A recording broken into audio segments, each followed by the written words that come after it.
Alam mo na mag-start. Start. Ako na lang magtatanong, sagutin nyo na lang. Sige. Okay. Ayan. Ikaw naman dyan. For example, may share ka sa mga sa mga gusto maging agent na kagaya mo. Ano yung i-share mo? Na magandang nangyari sa'yo nung nag-real estate ka?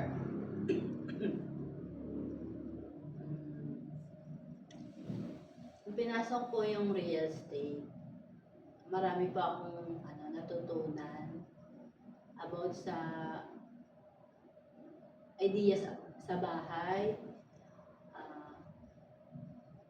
Tapos, syempre, kahit marami din ako natutunan, kumikita din po, nakakatulong din po sa yung kinikita ko po din po, nakakatulong din po sa pamilya ko. Ikaw, Ann, sa'yo naman, ano yung positive na nagawa sa'yo ng real estate? Kasi ikaw, di ba, alam ko, medyo matagal ka na sa real estate. How many years ka na sa real estate? 7? 8? 10 years.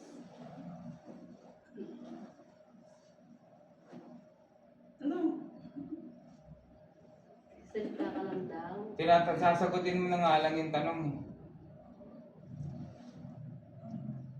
Ikaw ang sasabihin ko. How many years ka na ba sa real estate, Ann?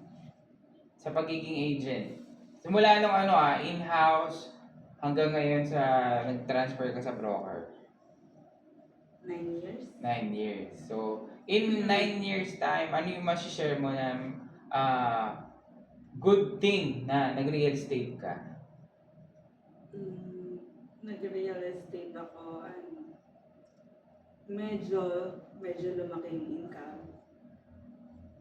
Tapos, nakapagpagawa ng bahay, nakakapag-savings, yun. Yan. Nakapagtara. So, in real estate, ano yun na yung mga napuntahan nyo? Na, halimbawa, nag-out of town kayo, ganyan. Ano yung mga nagawa ninyo na labas naman sa trabaho na related dun sa real estate? For example, nag-travel kayo, saan? Ganun. Sa po, first time po namin mag-tour sa Palawan. Palawan. First time sumakay ng plane. First time din sumakay ng aeroplano. Ano yung feeling nung first time mo sumakay ng aeroplano? Ano po, nakakatakot na nakaka-excite. Ayun. Kaso magkakahiwalay kayo ng time na yun eh. No? Kaya, ikaw, ano naman yung, hindi, ikaw, first time mo bang biyahe yung Palawan dahil sa real estate o meron pang iba? First time din. Yun. Palawan din. First time. Pero nung in-house ka ba, hindi ka ba nakasama sa tour ng developer? Some tour. Halimbawa, Wala. out of town, ganun. Hindi pa ako nakasama sa travel. Yung isa na travel ng APEC, diba? Hindi naman ako sumama. Hindi. Kasi na-qualify ka, tapos hindi mo naman Hindi ako sumama kasi mag-isa lang siya. Yun. So, kayo naman, ano naman yung personality development na nangyari sa inyo nung nag-real estate kayo? Anong na-develop sa personality niyo? Hindi na-develop ba? Ano? Nag-init din yung Nag-maintain ng ulo, tapos Natuto pong humaba yung pasensya.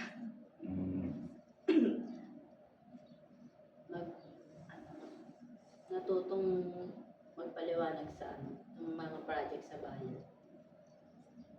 Na ako natutunan ko makipag-communicate sa ibang tao. kasi hindi ka talaga ganun. Isa sa ayaw ko yung makipag-usap sa iba't ibang klase ng tao. Pero, nung pumasok sa real estate, doon nag-start na masimulan makipag-usap sa iba't ibang klase ng tao, pati kung paano mo i-handle yung iba't ibang attitude ng mga buyers. So, ano yung, in peso value na lang, magkano yung pinakamalaking naging commission mo dito sa real estate? Yung first time, kumbaga, sa lahat ng commission mo yun yung pinakamalaki. Magkano? Oo, kung natatandaan nyo. Siguro yung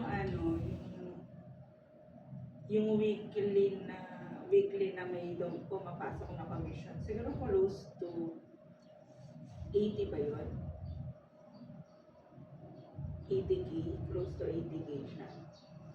Yung weekly weekly. Weekly.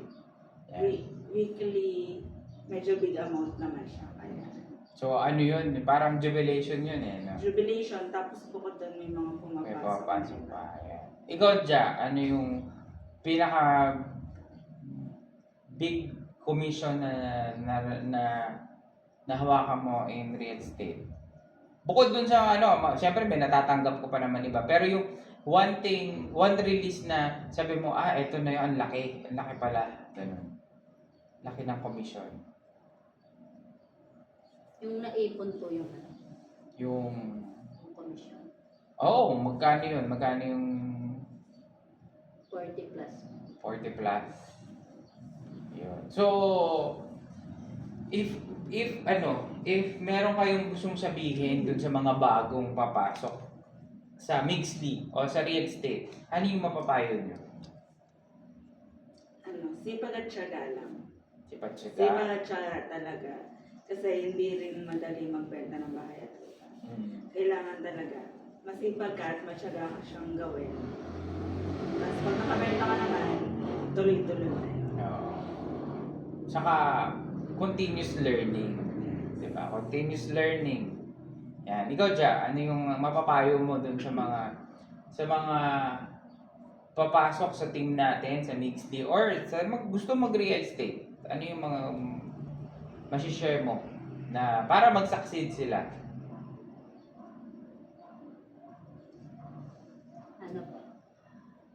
Ano po yung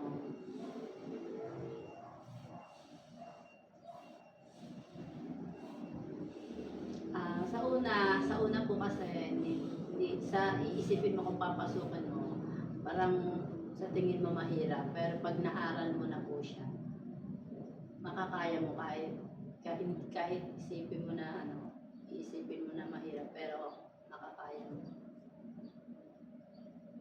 Yun lang. Ikaw naman, siyempre, di ba, ilang years ka na ba sa mixed D? Magsi-6 na. Magsi 6 years. So, ito lang naman yung una mong no? Hindi ka gaya ni Ann nag-in-house eh. Apo. Ikaw. So, nung unang pasok mo ba sa real estate, ano yung una mong naisip? Bakit ka nag-join sa real estate? Bakit real estate yung yung pinasok mo? Malaki po, kasi una po ako nakabenta ng bahay. Parang sabi, malaki pala ang pera pag bumenta ka ng bahay. Malaki nga ba? Ayun. Continuous lang talaga dapat, meron ka talagang benta. Changes naman. Ayan. So, yun. So, encourage mo sila. Yung sa lahat ng mga katulad ngayon, ipapakita natin sa seminar. Ayan, encourage mo sila. Ayan. Yun, kagaya ng sinabi ni sipag tiyaga, focus. Yun, sabihin niyo.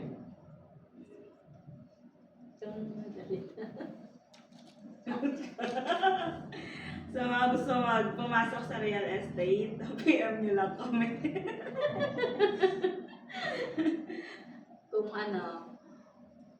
Kung wala pa kayong idea, tutulungan namin kayo para matuto din kayo. Ayun. Yun lang. So, yun. So, once again, magpakilala kayo? I'm Janine, Real Yes. Estate Agent ng Mixley Realty. SG. SG1, Yan. Under Manager Ann. Yan. Under the table. I'm Ann, real estate agent sa Mixley Realty. Sa mga mag-join, PM lang po. Okay, thank you. Okay, yun lang. O, diba parang wala lang? Para lang Kung hindi ka nakita wala po. Oo, wala kaming buhay ni Jaja.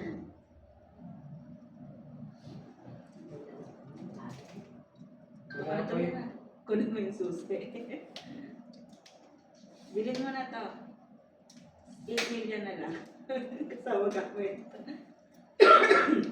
Nag-ano ka muna. Sugar daddy. Ikilala ka ba? Naghanap na rin ako eh. Sugar daddy. Sugar mom.